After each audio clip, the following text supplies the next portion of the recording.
Bonjour, bonjour, bonjour. Tozongi lisusu na émission na biso ya CMK Cardozo Beauty.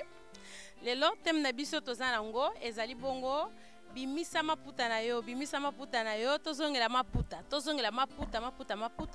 Après bongo kosala émission ya yekola kokanga liputa na yo, pe kombina ngona maquillage na yo.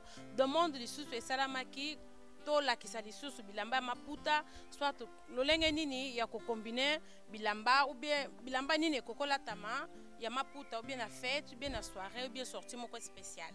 Alors lelo lisusu to sepeli ko présenter bino tozana 4 tenues otoko ba ko présenter ya liboso eza bongo jean ya pembe, tozana libaya na biso ya bleu, kota pembe na maboko bomoni bien combiné, sapato na makolo ndenge moko. Donc c'est là, moni et côté moi ba couleur na biso attend tozana moya. Donc to combiner bino bomoni, tozo présenter bilamba te, mais tozo sala émission pona ko sunga bande ko mususu opé bazana expérience wana te ou bien azana idée te lolenge nini akoki ko combiner bilamba na maputa oyo azana ngo. Donc maputa lokola ezongi na mode biso pe to koti kaka na CMK Cardozo Beauty combiné bilamba na oyo ya maputa. Donc première tenue na biso tozana ngo yango. Alors toleki na deuxième tenue, d'accord? Merci. Tozomona ke na émission na biso ya CMK Cardozo Beauty tozo présenter que liputa ezaka liputa te, liputa sila na mode te. Comme demande esalamaki que to sala sous émission moi maputa to combiner yango tozo combiner po bino pe bolanda boyekola atali puta kala ate ba 90 wana okoko bimisa ngo combiner ngo bien eloko esila na mode na maputa eza na ngote. Donc lelo sous deuxième part na biso yango yo toza sous na liputa na biso to combiner encore une fois na pantalon eza na mwa bangelingeli na ngo ya doré na sapato kendenge moko bomoni to kangi liputa na biso na mutu présenter bino ba fleur na lakise bino déjà une fois na émission na biso ya yekola kokanga liputa no na mutu na YouTube bormona ngo ndenge bakangaka. Donc yango yo to combiner ngo bien lokola eza rouge à lèvres na biso pesa rouge, donc epesi tac bino bo Hollande ba commentaire bo hésiter te na sima caméra na biso tozana emana digital. Papa, au ba clip, emana digital. Au concert, emana digital. Au mariage, emana digital. Donc, tous les équipes bien formées, emana digital. Tous travaillons ensemble na CMK Cardozo Beauty. Bolanda, ceux qui ont besoin, il y a des conseils pour le mariage ou bien pour louer pour le mariage na bino comme eza musalanga na salaka, bo hésiter te. Yangoyo deuxième tenue na biso. Ya CMK combiné maputa na yo. Zongela maputa. Maman, zongela maputa. Combinata na jean, combinata na jupe, combinata na jupe à jean, combinata na jupe moi soirée bien noir. Netinga boy, na tinanga boy, na kena église, hein? Deuxième tenue na biso yango. Photo bolandi et puis toke na troisième oyo tezali bongo tenue na biso ya robe ya soirée. Na koki kola tapé liputa nanga na soirée, mais oui, okoki ko combiner liputa na soirée. Soki batongi yango bien. Okola tango pe okepe soirée, okepe fête, okepe anniversaire, okepe mariage, n'hésitez pas. Ba maman nanga Canada, ba mbote na bino ya wana CMK Cardozo.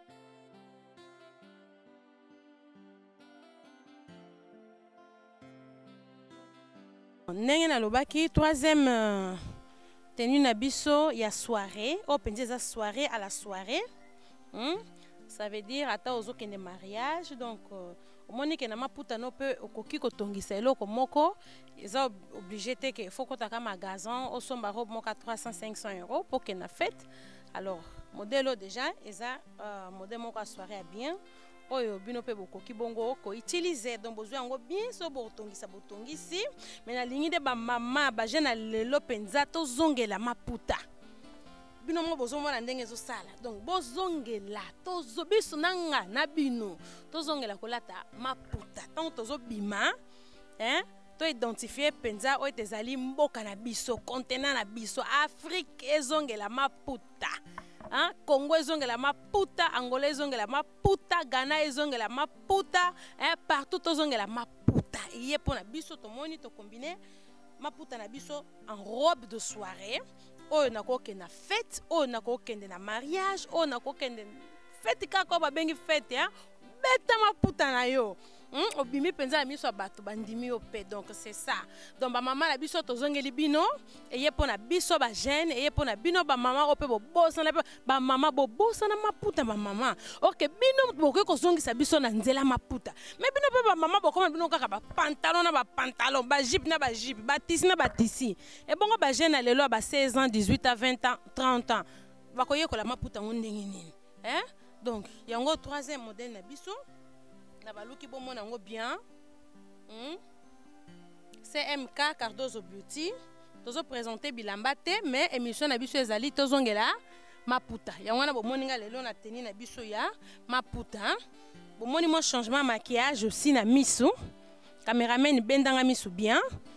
Poto mona changement ya vert. O totie bongo na miso na biso. Ezalaki bleu. Tozongeli moi vert, hein? Bon, mon bien là. To changer pas moi rouge à lèvres. C'est MK Cardozo Beauty, visagiste nabina international. Dobo benganga na voyage nanga partout. Donc Suisse nazali, Portugal nazali, Afrique nazali, Amérique nazali, Europe nazali, Australie nazali. Donc si on a besoin le boko na ngai pour un mariage na yo, si on a besoin le boko na ngai pour un anniversaire na yo, si on a besoin ya caméraman na biso et mana digital pour une émission na bino, soit pour un événement na bino bo hésiter te tozawana pour na ko sepelisa bino. O ezali troisième tenue na biso to présenter. Ba photo pe boko mona.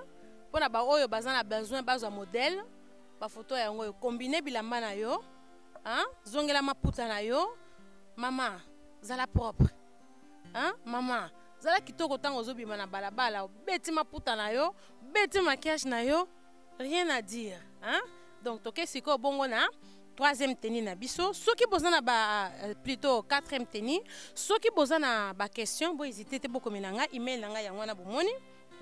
Na Facebook beaucoup tanga na komo ya un bus EMBHS un bus OK donc c'est ça merci toke bongo na quatrième tenue et puis tenue na biso ya suka soki bozana posa ba désir donc bozana souci moko émission moko bolingi na sala y a pas de souci bokomelanga bokomonter abonner c'est MK Cardozo Beauty abonner nga esalanga bien botindela ba mi botindela ba camarade botindela na ba tailleur ba mama botinda kaka batu mosusu pe batala mosusu pe bamona donc ezanga visagiste na bino hein nomo bomona merci toke na quatrième tenue number 4 OK merci nazongi na tenue na biso ya suka est-ce que est possible au combiner elamba ya tissu normal na tissu ya maputa donc question na biso ya wana bino moko bo juger bino moko bo commenter bino moko bo loba pona nga na moni que c'est possible zwa kaka maputa nona akala wana ba 90 wana zongisa wana mona 2015 donc okomona ke ekopesa nango kaka maputa pesa nango kaka nebite poni bino boboya yango ba jeune na biso lelo bolata maputa ba mama bolata maputa ba koko kutunga na felicita bango ba bizu nanga bele na ba koko nyonso koko nanga Belinda na Luanda félicitations maputa yango ezongi en tout cas merci bino moko bomoni que eza possible to combiner awa net na lati jupe na ngai na moi tricot na ngai bien comment que ba couleur et pesa kanango kaka donc merci na bino nyonso bobosana te botindela ba mi na bino bobosana te abonné esa eloko te abonné ngako esa nga penza plaisir soki bozana ba question soki bozana ba sujet bozana ba thème sur la beauté sur maquillage sur mariage en tout cas bo hésiter te bokomela ngai email na ngai ya wana bozomona botindelinga message na bino soki boana besoin na maquiller yo na mariage na yo eza possible nga natambolaka na ngai donc Afrique, Europe, États-Unis, partout. Donc, bokomelinga kaka boluki ba donner nanga email ezawana bokomelinga bo commenter ko ça anga kitoko tala mona ba commentaire na bino donc na seka fort ça la nga esengo na sima caméra tozana emana digital boluki na Na Facebook mana digital EMMANNA digital. Donc beaucoup zoyer so vous avez besoin ya mariage na bino à documenter yango. Vous avez besoin anniversaire, 5e année na bino, 50e année na bino ou bien 30e année à mariage na bino. Donc vous contacter biso tozawana. Tozana équipe mobimba ce qui peut besoin a besoin ya décoration tozana Bérénice déco bon mona ba photo na souka Bérénice déco donc décoration mariage 2 fois té donc botika bato ba décorer na ba papier na to subilo ko bazula on bien penda décorer na tissu donc couleur oyo lingi ya wana Bérénice déco ko sala donc Bérénice déco donc yem tazo Simba Belgique ah yé pas tambola na partout. Donc, il y a une équipe Nemo Bimba. Donc, Tozawana, merci. Tosi ici Nabiso, merci Nabino, Ezangaï, CMK Cardozo Beauty. La Pesbilinos Bambote. À la prochaine, l'émission Nabiso Ekoya. Total la suite au présenter l'issue Bongo Nine. En tout cas, merci. Tobo sanate, hein? Totika bilata lata, hein? Oh, ceux qui baji pendenge nini wana ceux qui ba couper ndenge nini yango nyoso libanda te respecter nzoto na yo ko bossa na te yeso azana nzela azoya ako juger pe ko lata na yo ako juger pe ko lata na yo changer pe ko lata tika bilate ya pamba ya bana mikene ti bana 5 ans non oza mwasi tango oza mwasi lata lokola mwasi lata lokola mwasi ma puta ngwe sala ke mwasi alata bien na laxi bino ke eza possible ko combiner yesu azo ya kalate akotela pe bino ba mama bolata ndenge nini akotela ba jeune mama bolata ndenge nini akotela ba jeune fille bolata ndenge nini akotela pe ba koko lelo su koko pe lingi su ko zala koko te ezala na mokili o wapi to mona okaka awa na seto tika donc to lata bien respect penza respect na ba maman nyoso balata bien na ba jeune fille nyoso balata bien na ba tante nyoso balata bien respect. Bonsoir Maria. Bonsoir maman. Ça va? Oui, ça va. Expliquez-moi comment que tout le monde ngeli sujet à journal les années. Ah oui, sur ngeli boye pesuma ke sœur nanga azubala Isabelle yangwana ke lelo muto lelo nazana esengo. Bon, ce que tout le monde coiffure, vraiment, kitoko makasi, nana sali makamabo. Ah, mingi ya olobezate, eza mama Ana obozo yokake, mama Ana Sima. Eza masole za kare, eza mama Ana mutasali makamabo. Afin mborani. Ana kata Belgique. Wow! En tout cas, obongi vraiment makasi, c'est peli. Merci makasi vraiment. Obini kitoko donc j'espère faites à l'élo. Eza vraiment l'école top. Kitoko. Et après maman Ana vraiment top.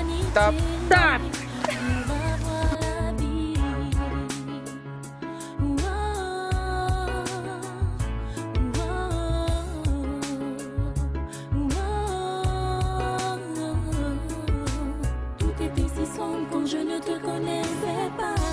Ta vie ne signifiait rien pour moi.